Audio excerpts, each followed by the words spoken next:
Hi guys, welcome back to my channel.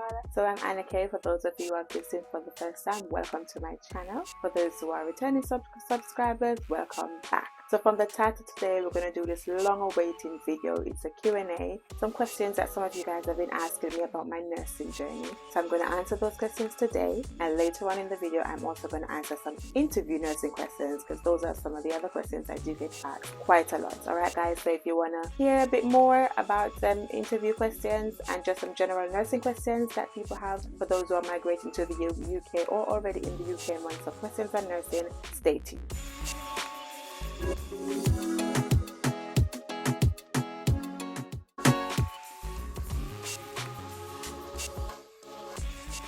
Welcome back. Thank you guys for staying tuned. So like I said, we're going to be doing some questions. It's only a few questions, not much, and then we're going to go into some nursing questions later on in the video. But before I do that, this video today is sponsored by Edor. Ready to take your learning to the next level?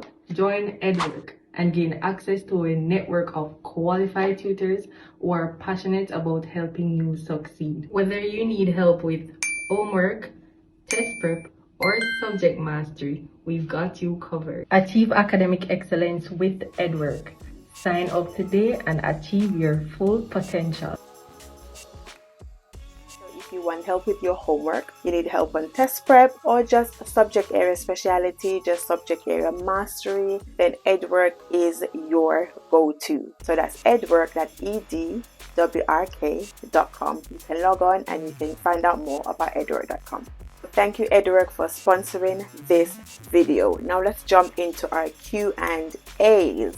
So the first question that somebody sent to me, so I sent these questions out via Instagram and YouTube, and of course a few of you answered, and so I'm just addressing those questions that were answered. So one of the questions goes, how can other migrants access migration programs? So somebody wanted to know that. So as you know, mostly for me, I deal with nursing aspect of migration. I don't know a lot about other avenues. However, what I do know is that on the UK Gov website, you can access quite a lot of extensive amount of information, and on there you have a list of short occupational list programs. So for example, as a nurse, we fall under one of the short occupational list workers program, right? So on the website, you can see the other job areas where there's shortage in the UK. So if your specialty falls under any of those, then you can actually follow suit with those areas. So if you find a job that you know that you're, for example, if engineering, for example, is on one of the shortlist occupations, then it's now going to be your job to find engineer companies in the UK that would sponsor you.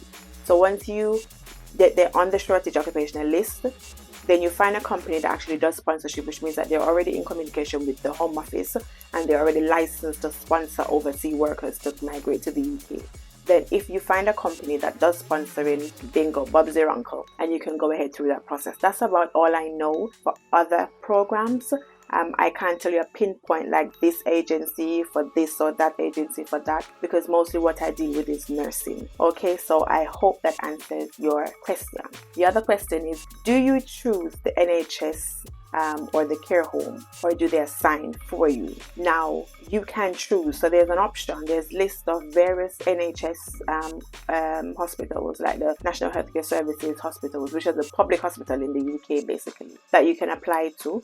And there's also agencies that does care home. So it's based on what you want and what area you prefer to work in. For some people, I think they would just jump on whatever first because they just probably want to get a foot in. And sometimes you would say, if you don't get your preferred choice of area that you want to live in, you can come migrate, work elsewhere. You may like it, you never know, right? And later, after you've exhausted your bond with that workplace, you can actually change. All right. So there are hospitals that, for example, you're bonded with them for like maybe 3 years.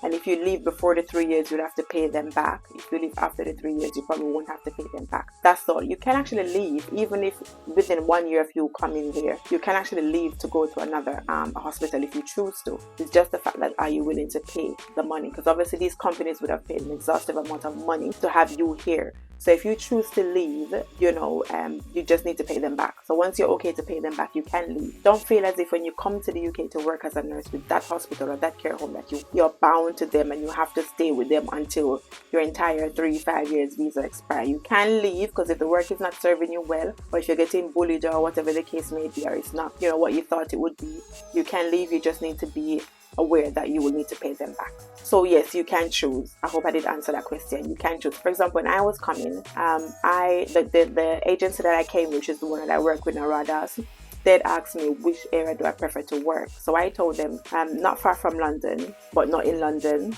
you know what I mean? Like I wanted to be in somewhere around. And so they'd pitched this where I'm at now to me, and I looked it up and I realized that it was only like an hour out of London, so I was fine with that. And also when I'm assisting to recruit, because some of you know that I do assist Jamaican nurses to recruit here to the UK and other South American countries, you have a choice. So we will tell you all the vacancies that are available and you choose. For example, I know a particular client that I had that wanted a specific hospital in Birmingham, for example. There wasn't any vacancy at the time, and sometimes the only thing I would say with that is opportunities sometimes come once and you don't know when it will come again. So even though it may not be in the area that the geographical area that you want to go, I would still say just jump on it, because now the recruitment is literally almost dead in the UK right now. It's come to a complete halt. There's hardly any migration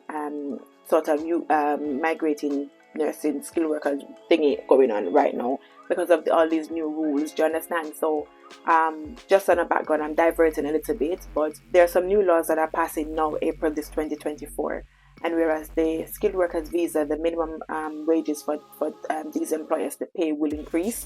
And so these employers, they don't want to pay that increase. So your minimum wages is now going to be 38,000 annually for skilled workers, and that's not what you're getting now. Like for myself as a nurse, those who watched the previous video about how much nurses are paid, you know that as a band 5 nurse, you're getting like 28,400 annually. You're not getting 38.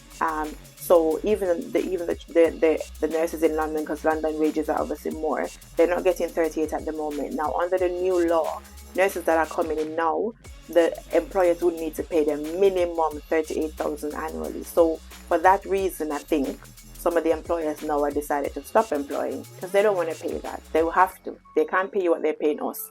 They would have to pay you more. So I think maybe that might have something to do with why there's hardly any recruiting going on at the moment. But let's get back on track. So the next question is, what can you do to improve your CV to be selected by an agency? Very good question. Now, there are multiple sort of job centers, or would you say job organizations that help you to advance in like interviews, CV building, or some people call it resume building. So you can access those, and there's even programs online that you can access. However, the agency that I came with and the agency that I work with, Radas, they do have a CV template. So for me, what they did, they sent me that template, and so I just filled my details according to the template that they gave me, and that was good enough for me to be selected. Obviously, I did get through did get accepted for a job, and I'm here now. And all the clients that I've dealt with through Radas, I have sent them Radas template. So if you are recruiting through Radas, obviously, then you will get that template. I don't know if other agencies does it. Maybe somebody can comment in the comment section and tell me if the agency that they migrated with, if they sent them a template. But I know that for the agency that I work with, we did get a CV template, and you did just tailor your information according to that template. And it was all my clients that have been interviewed have been successful so far. So it must be doing something. I hope that answers that question. How many years of experience do you need? So it varies across different trusts. When I say trusts, I mean the hospitals. It varies across different hospitals. So some may want 6 months. Very few hospitals will take you with 6 months. Most of the hospitals want a year and above. I find that for the pediatrics, the neonate sort of hospitals, they tend to want 18 months experience. But for the most part, some of the other hospitals, 1 year is good enough. Of course, if you have anything over a year, by the time you even start your process and it gets finalized, that'd be like another 6 months added. So if you've got a year already and then you start your process, then another 6 months, then you know that you're bingo. But for the most part, 1 year minimum. Very few hospitals take freshers, which means that you're 6 months and under since you've started working. Very few. But for the most part, 1 year minimum. what is the cost for everything? Now, the cost, I must say, first and foremost, if you're under a trusted agency, it doesn't cost you anything in terms of you're not paying the agency anything. The NHS, if you're being employed by the NHS here or some of the care homes here, they pay the agencies to have you. So any agency that you're in contact with that's asking you for money, you may need to research properly and make sure that those agencies are actually legit companies and so on, because they're not supposed to be charging you. There's no need for a charge. Now, the things that will cost you would be like registering to the NMC, which would be like £140 as of the last time I checked. Getting verified by the NCJ, which is the Nursing Council in Jamaica, or your nursing council wherever you're coming from. Getting verified by them, you need to pay. I don't know in other countries, but I know for our country in Jamaica, you have to pay the nursing council $125 US or its equivalent. Other things like getting your police records, check anything that you have to do, getting your police records, and you have to pay for that. If there's any, I don't think there's any, your CBT, you have to pay obviously to do your exam that you do in your home country, and that's paid directly to the person view's website. So there's nothing that you're paying to the agency directly, so it's just those fees alone. Anything else, there's no cost to you. The agencies pay your plane fare, or the hospitals pay your plane fare for the most part, and they do have a cap, so they will pay, some of them will pay your plane fare up to a certain amount of money, and then if it surpasses that, then you'd have to pay the difference. I think the only other thing you probably pay is like taxi fare to get from your airport to your accommodation. For some hospitals cover it, some don't. So, but for the most part, you don't have any big fee paying to anybody. It's just those things administrative things that you're paying. All right. So if you add those up, £140, whatever equivalent it is in your country, the verification in your country, only you know that money. The cost for the CBT, which is £85, and then like if you have to pay in your home country for your police records just to get your clearance. That's it. And then I guess if you have to do like your health screening tests, like your various HIV tests, Hep B tests and stuff like that, then you'd have to pay for those miscellaneous things, and that's the cost really. So those are the questions that I was handed so far. I'm not going to go into nursing interview questions, because I know those are some other questions that I do get quite a lot. People want to know what are the sort of questions that they're asking for interviews. How do you approach these questions? So Annakay is here to help. And before I jump into those interview questions, I just want to remind you about Edor. You can log on to edor.com for quality tutors, helping your homework, helping your test preps, or just subject masteries. All right. So remember, Edor is the place to go. Okay, guys. So interview questions. Some of the interview questions. Okay. You know, the basic interview questions. Why do you want to do this job? So you're applying for a nursing job. Why do you want to do this job? Okay, so those are the things you're going to have in mind. So the interviewers are looking for things like your skills, what sort of strength you will bring to the organization, your knowledge and your experience. All right, they want to know what's your passion. What are you passionate about? What motivates you? Okay, what will you bring to that department or to that organization? So why do you want the job? So think about those things when they ask you why do you want the job. Another question, tell us about yourself. Now this is a big throw-off question that most people don't like, that throw them off. I don't like this question either, but you need to strike a balance in answering this question. So it's not just about saying, oh, my name is Annakay, I have a dog called Molly, and you know, I love children, or blah blah. It's not just about that. You need to tell them how it is. What about you that will still fit in the word? So everything, you still have to consider what they're looking for. All right, so they're looking for your professionalism, your experience, your educational achievements or your attainment. So what it is that you've done in your past, educationally and professionally, that basically put you on the map in essence, that will show that you can use those transferable skills onto their workplace. All right, they want to know that you have the right skills for the job. They want to know what your attitude is towards professionalism. So those are the things, when they say tell us about yourself, those are the things that you're thinking of. Your career goals, your 5-year goal, your long-term goal, your short-term goal, what goal you had in the past and you achieved it, how you achieved it, because it just speaks about your character, and those are what they want to know. What about you that would benefit them in their company? What made you become a nurse? All right, so this is obviously gearing towards nurse. So if it's another job that what made you become a midwife? What made you become a healthcare worker? What made you become whatever position? All right, so it's your attitudes towards nursing or that profession that they want to hear about. They want to hear about what motivates you. What happened in your life that sparked that interest that made you decide to come into nursing? You know, your passion, your dedication. How committed are you? Did it take you forever and a day to get here, and did you stop along the way? Did you push? How committed are you to actually becoming a nurse? Another question, why do you want to work in the NHS, like that hospital or that organization, even the NHS altogether? But of course, you're going to be interviewed by specific NHS, so they want to know why did you choose them out of all them? There's multiple NHS in the UK, or there's multiple care homes. Why did you choose them? So obviously, they want to know that you've taken time to research. You know a bit about them. You have done your research. Whether you would be fit for the position. You know, what about you that makes you fit for this position? Your career goals, your objectives, your aspirations.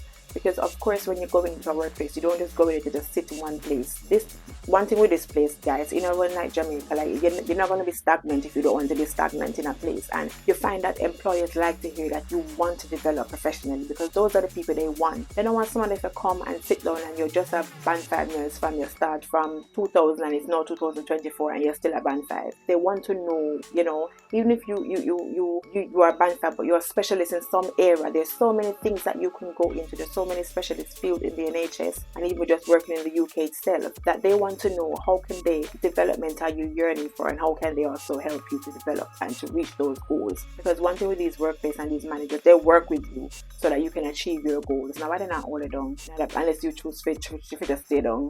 You understand? So those are the things. Another question, your understanding of the role.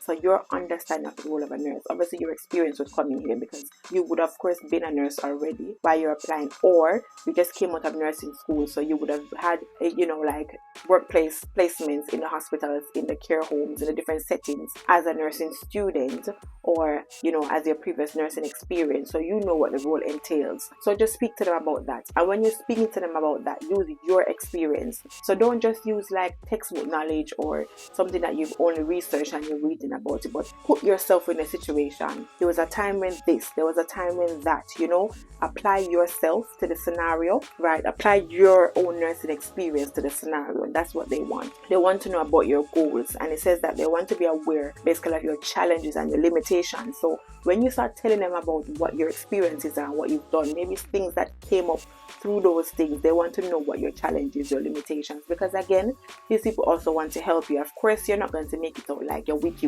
and you're just a nightmare, you're just a disaster waiting to happen. But whatever challenges that you are, you turn them into, you know, your aspirations from those challenges, and so they can also help to pull those out of you, right? Of course, you're going to talk about, they will probably ask you about your strengths and your weakness, so everybody know that you tap into that.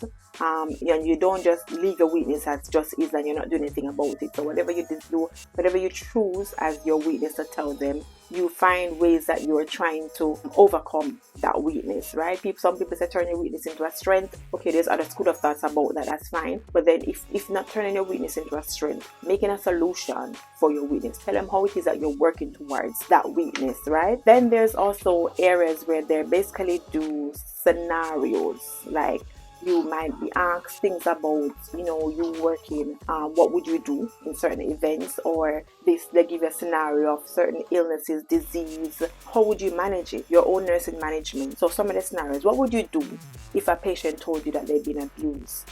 UK is very big on safeguarding. Everything is a safeguarding issue. And when I say safeguarding, it's like the agency that you go to if you think that somebody's been abused, hurt, mistreated, any form of the abuse, the neglect or whatever.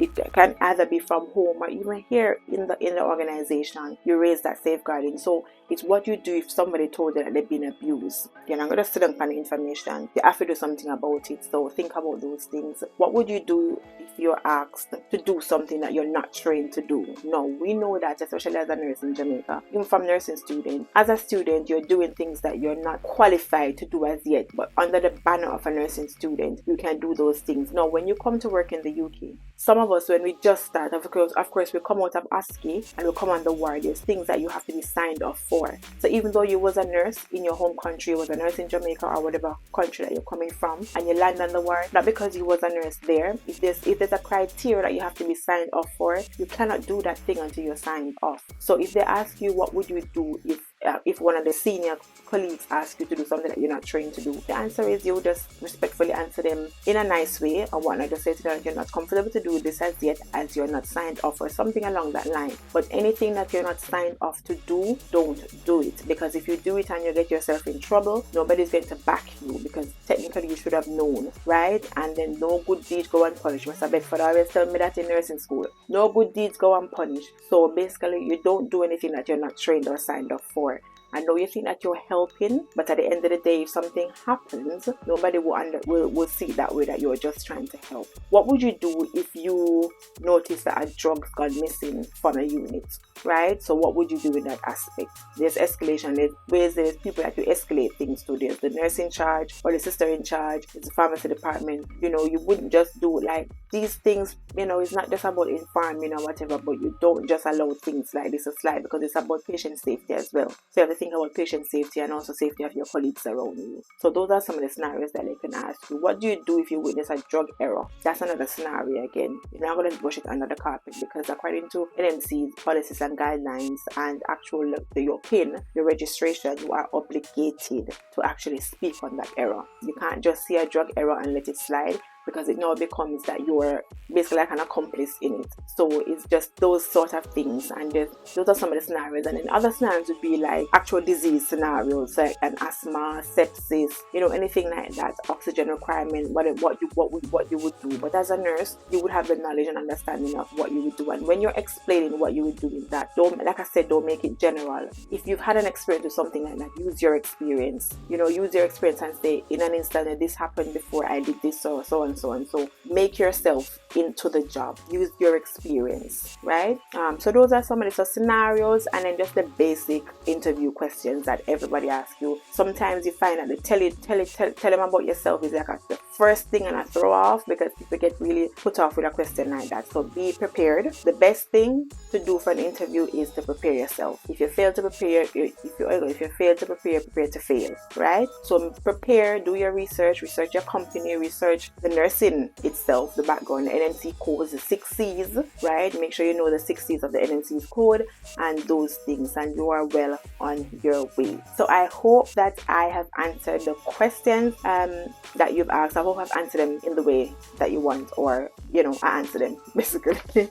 So it was only a few questions and that's it. And then I just thought, let me just plug in some interview questions that do get asked a lot. People are very nervous when they come into their interviews and stuff. So I hope that's helpful, guys. So if you found this video helpful, of course, you know what to do. Like, share, and subscribe, right? And turn on that notification bell so that you can see any other videos that I drop on my channel.